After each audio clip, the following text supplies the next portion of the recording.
Published 0903 EDT, the 2nd of November 2017. Updated 1039 EDT, the 2nd of November 2017. Pictured Garry Brand, who held a knife to the throat of his victim as he raped her, has been jailed for just 30 months. A Muslim convert security guard who raped a woman while holding a knife to her throat said he hoped his victim would kill him in revenge. Garry Brand was jailed for just 30 months and placed on the offenders register for life after attempting to commit suicide by rape. Brand, also known as Yusuf, was also made the subject of a non-harassment order for 5 years which bans him from having any contact with his victim.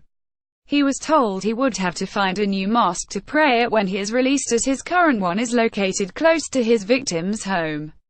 Brand initially asked his victim, who he knew and lured to his home, to kill him, but when she refused, he abducted her and subjected her to a sickening UAL assault. Sheriff William Wood told him this was an appalling way to behave. It was a disgraceful act. This must have been a dreadful experience. You invited her effectively to kill you. You wanted her to end your life and she refused to do that. For reasons only you can know, you decided to act this way. You prevented her leaving. You presented a knife at her and detained her against her will. You pushed her onto a sofa and covered her mouth to prevent her crying. Brand then forced the woman into the bedroom where he hauled off her clothes before carrying out the attack upon her. When he was told by the sheriff that his details would be on the sex offenders register for life, Brand shouted, "Life, that's a bit harsh." Solicitor John McLaughlin, defending, said Brand had told a doctor he was feeling suicidal but felt that he had not been listened to or had the information acted upon.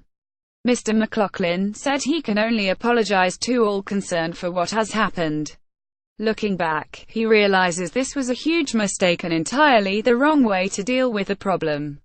He accepts his responsibility. He should never have put her through that ordeal. It will have a lasting effect on her, and for that he is truly sorry. Fiscal Deputy Michael Sweeney said Brand, 49, had known his 50-year-old victim for many years and had arranged to meet her after being told he was losing his job. She was too frightened to move. She did not know if he was still holding the knife. The accused warned her not to tell anyone what he had done. Around the 21st of June, he informed her by telephone that he had been speaking to his psychiatrist and told him that he wanted to rape her so that she would kill him and that way his problems would be over. She was concerned by what he had said but felt it was due to him being at a low point and being emotionally charged, Mr. Sweeney told the court.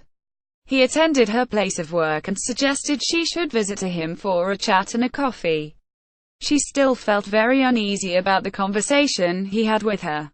The woman, who cannot be named for legal reasons, turned up at his home, and a short time later he told her he was unhappy with life and was in a financial mess. She told him she didn't know what she was supposed to do, and he said she should just kill him and it would all be over then. Due to his demeanor, she stood up and said she wanted to leave.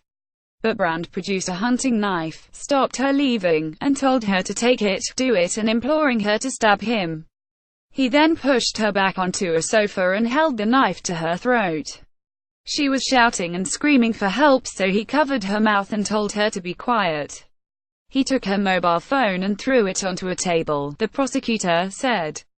Brand marched the woman to the bedroom with a knife at her neck, pushed her face down, and pulled down her jeans and underwear before carrying out an act upon her. Mr. Sweeney said she was too frightened to move. She did not know if he was still holding the knife. The accused warned her not to tell anyone what he had done. Brand, from Perth, admitted abducting and assaulting the woman in a city centre flat on the 26th of June and holding a knife to her throat while preventing her from leaving. He also admitted UAL assaulting her.